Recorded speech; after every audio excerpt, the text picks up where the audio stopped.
Ramakrishna শরণম YouTube চ্যানেলে সকল রামকৃষ্ণ ভক্তমণ্ডলীকে স্বাগত।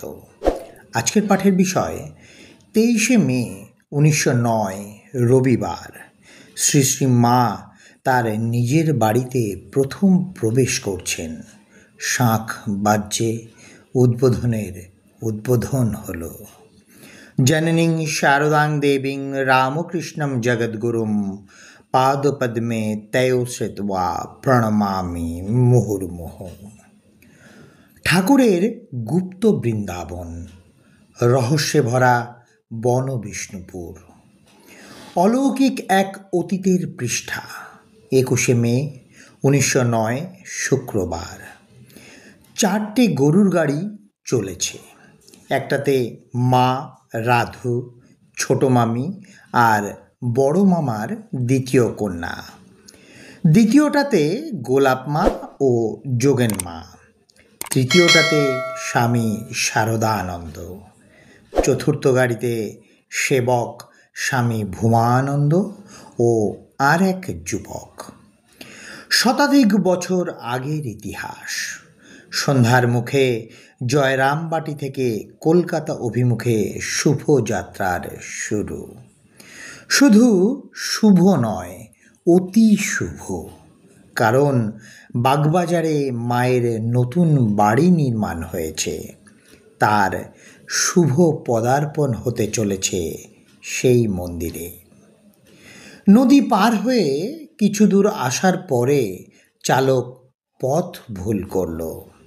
অবশেষে প্রায় রাত 10টার সময় এক মাটির ঘরের সামনে গাড়ি আসতে স্বামী শারদানন্দজি গাড়ি থামাতে বললেন। রাতের আহারাদি মাটির ঘরের দাওয়ায় বসে সমাধা করে আবার যাত্রা শুরু। মধ্যরাত, নিশুতি গ্রাম, নিশুতি পথঘাট, শুধু আকাশে নেই বাঁকা চাঁদ। গাড়িগুলি এবার ঠিক পথ ধরেছে।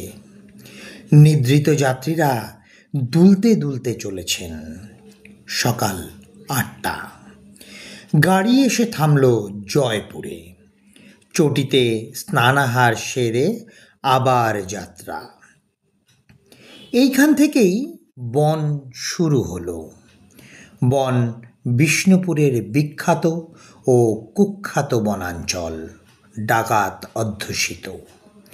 ঝলমলে রোদ, তামাটে নীল আকাশ মাথার উপর উপুড় হয়ে আছে। লাল মাটি আকাশের সূর্যকে যেন সাষ্টাঙ্গে প্রণাম করছে। সবুজ পাতার ঢল নেমেছে।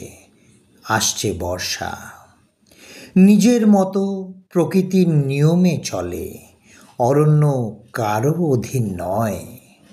একের পাশে এক, বৃহতের পাশে ক্ষুদ্র, কঠিনের পাশে কোমল। পাখিদের বাগান, অসহ্য গাড়ির ঝাঁকুনি।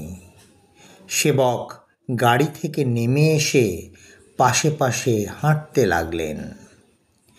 কুরচি ফুল তুলে মায়ের পাশে রাখছেন। বনের ফুলে বনলক্ষ্মীর পূজা।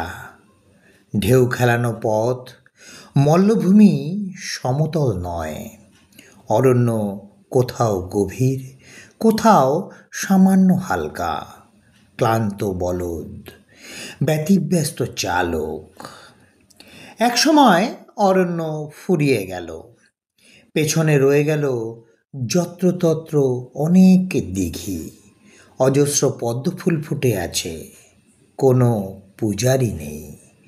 নিজেরাই নিজেদের অঞ্জলি দিচ্ছে বনের অদৃশ্য দেবতার দেউলে। সন্ধ্যা হয় গাড়িগুলি প্রবেশ করল বিষ্ণুপুর শহরে। বাজার দোকানপাট অতিক্রম করে সোজা স্টেশনে। ট্রেন আসার প্রথম ঘন্টা পড়ে গেছে। জলদি জলদি, সঙ্গে অনেক লটঘট। গাড়ি দাঁড়াবে মাত্র 1 মিনিট। তখনকার ট্রেনে 3টি শ্রেণী ছিল, প্রথম, মধ্যম, তৃতীয়। কুলি কুলি, টানা হ্যাচড়া, মাল উঠল, মেয়েরা উঠে পড়লেন দ্বিতীয় শ্রেণীর একটি কামরায়। শরৎ মহারাজ তৃতীয় শ্রেণীর একটি কামরার দরজায় দাঁড়িয়ে আছেন।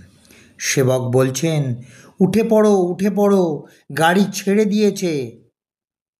পরের দিন সকালে গাড়ি পৌঁছালো হাওড়া স্টেশনে। 23শে মে 1909 রবিবার। শ্রী শ্রী মা তাঁর নিজের বাড়িতে প্রথম প্রবেশ করছেন। শাঁখ বাজছে, উদ্বোধনের উদ্বোধন হলো। শরৎ মহারাজ তাঁর ডায়েরিতে দিনটি লিখে রেখে গেছেন। 23/5/1909 we reached Calcutta from Joyram-Bati with Holy Mother। আজকের পাঠের তথ্যসূত্র শ্রী সঞ্জীব চট্টোপাধ্যায় মহাশয়। জয় মা শারদা, জয় মা শারদা, জয় মা শারদা। জয় ঠাকুর রামকৃষ্ণ পরমহংসদেব, জয় স্বামী বিবেকানন্দ মহারাজ।